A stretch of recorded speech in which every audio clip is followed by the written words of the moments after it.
Jam bukan biasa-biasa ya. Ia tunjukkan personaliti kita. Pemakai jam jarum mempunyai tahap kepuasan temporal yang lebih tinggi. Orangnya kurang rasa tergesa-gesa. Dia melihat masa sebagai aliran yang berterusan, bukan angka yang menurun.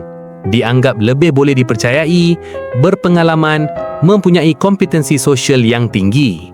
Peminat jam digital pula mementingkan kecekapan, kepantasan dan info yang tepat, berdisiplin dan lebih teliti.